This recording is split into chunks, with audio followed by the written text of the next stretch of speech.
How you doing? What's up? What's up? I'm Jason R. Levine. I also go by Fluency MC. And yeah, I'm from the United States originally. I live in Paris. I'm currently in Cotonou, Benin, in West Africa. I love teaching English for so many different reasons. I would say my greatest passion in the field of ELT is helping students practice English, which I hope we can talk about, because practicing English is not the same as using English in the classroom for an activity, for a project. It's not the same as using English outside in the world. So I feel like I'm the practice guy, you know? So here's what I want to talk about today. And again, we're going to have so many different chats. It's going to be awesome. But one really pressing thing that I want to talk about first is grammar as not necessarily a skill, although I think there is a little a lack of understanding around what grammar is. So we'll start there, but really about why it's important and how students can study it. I would say grammar is the glue that connects vocabulary. So like, you know, the thing about grammar and lexis that's so critical is that when we are as native speakers in English, in Portuguese, in French, in Arabic, in Japanese, whatever, we learn grammar and lexis together. You know, Right. it's not like a separate experience. And this is where it becomes an issue as a second language learner or a second language teacher. So if you're teaching English, if you're learning English as a second language or a foreign language, the whole notion of separating, you know, grammar and lexis is insane. But if you look at grammar and lexis together, you know, so a very simple example, like, you know, if you escuchar or écouter, you know, you listen, you know, is there a preposition or not? You know, the preposition, you know, for example, in English, listen to music, right? Yeah. Whether you know it's listen to music or listen music, in English it's listen to music. It doesn't come from studying the grammar of this. It comes from knowing the vocabulary, right? But being taught from the beginning that it's listened to, right? And so I think especially with teachers, a lot of times when they're presenting different verbs, or students when they study them on their own, they're studying them without, in this case, in this example, they're studying them without that preposition, which like from the very beginning, when But you're that's when you're crazy. learning this, yeah, like when you're, because And you know, that it's like is part of the verb. but the whole idea of a lexical approach to language, Right. to me, like the only sane approach is you don't break apart the language and then try to put it back together. I mean, right. Yeah. But you know, anybody that's trained enough in like, you know, a lexical approach to language understands that's not how it works. It's about chunking. It's about how often you're exposed, you know, visually, auditorily, you know, Right. practice it, and then it gets stuck in your head.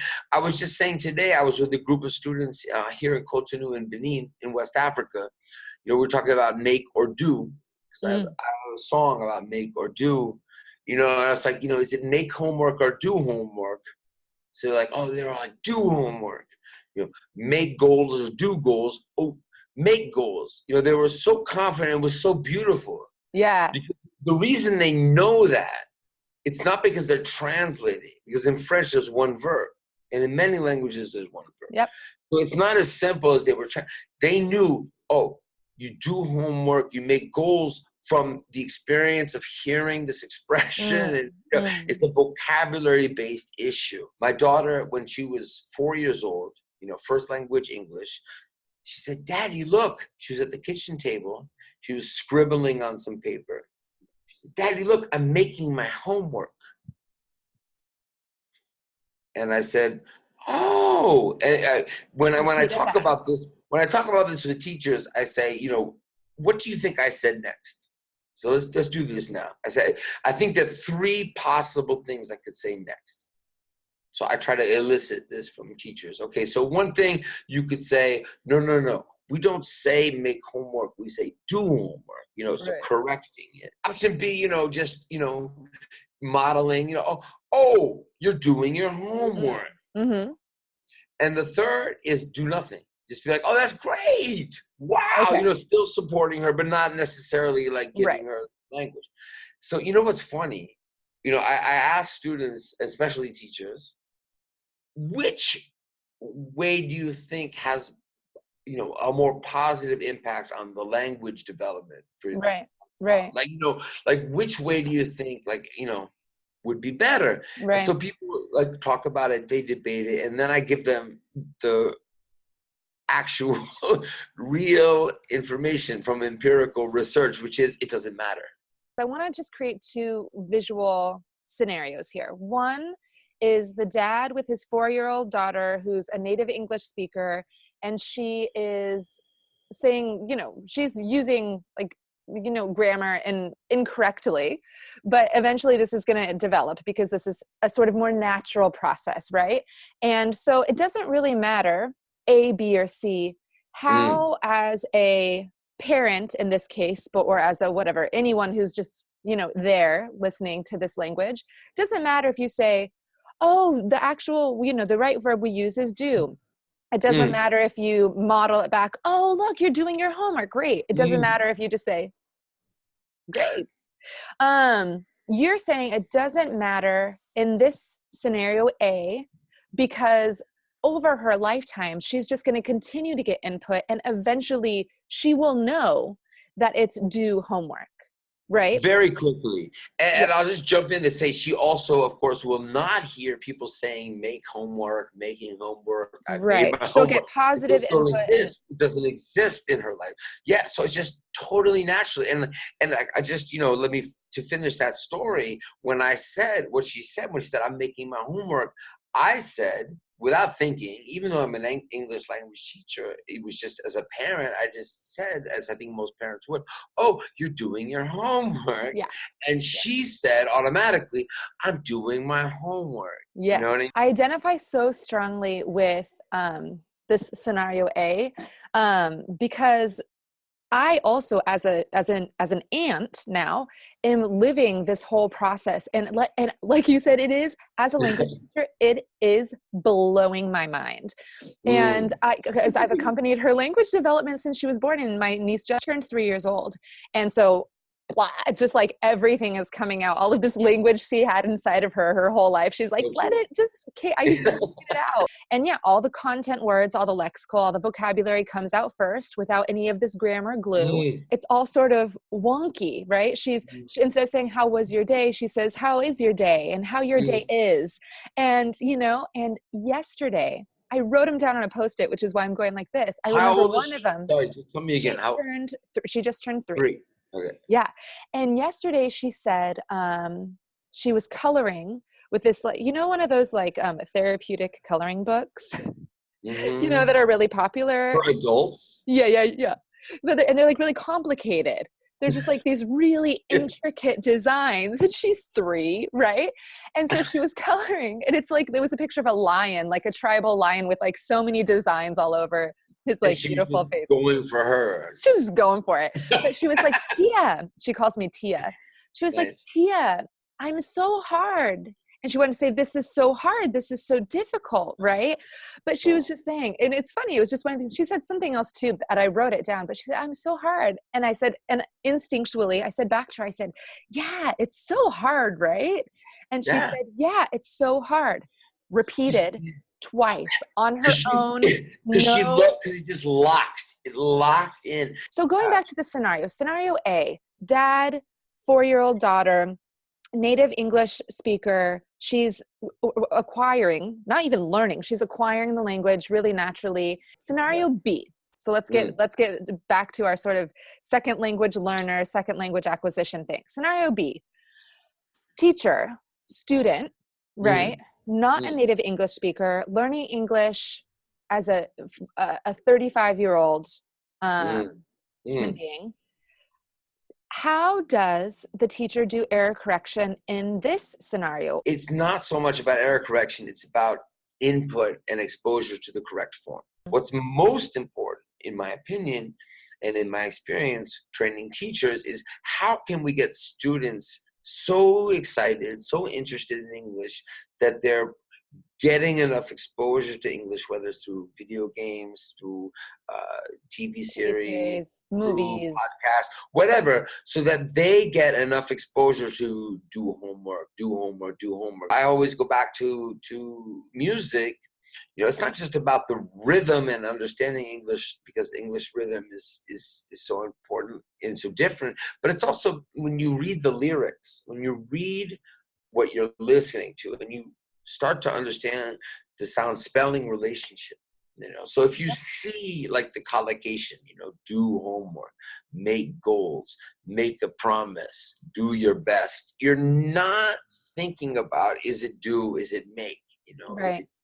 is it put, is it get, is it, it's just something that happens, not the same exact way as it does for my daughter as a native speaker, but when you boil it down, in the end, it is similar in the sense that it's through repetition. But the crucial thing, the key thing is, if you're getting enough exposure, in an enjoyable way, and you're interested, you're relaxed, Enjoyable, you're automatically going to get it. So with the scenario B, if we were in a classroom and we were in a teacher-student relationship, do you still think it wouldn't matter how a teacher responds, like whether it's A, B, or C? When you do things like this, like if you give them a task to do something with vocabulary, with whatever target language you have them write it first. Have them write it first, because then you can go around the room. You can correct mistakes. You can. This is something you can do. You can have them peer correct too, and then you go. But it's really important, because what you want is when they actually say it to you, or they practice it with each other, that it's correct. Right. Nobody wants to, nobody wants to say something that's incorrect, or you don't want them practicing something that's incorrect. Right. That doesn't mean mistakes are bad. On the contrary, you know what I mean? It means mistakes are valuable. I love peer correction first. Partners who are eventually going to be, practicing the speaking together. Yeah. So and every time you teach something, you learn it better. The reason I make songs, Christina, is because as good as that is, as great as that communicative approach is, it doesn't necessarily mean they're going to really remember it. Since that basic greeting or, apology, introduction, talking about your interests, whatever the function is, right. Are you going to really remember that the next time? And are you going to have that, accurate pronunciation the next time? Yeah. And grammar the next time, And if you don't, are you going to feel like, oh, I can't learn English, And this is what happens. And it's not your fault. You just haven't had enough repetition. Right. It's not going to be something that you just repeat once, and think that you're going to remember and use. Yeah. And this is where it all gets crazy. Where people say, oh, I'm not a good language learner, what's wrong with me, all the time, the emails, even though this is what I want to learn. Same thing.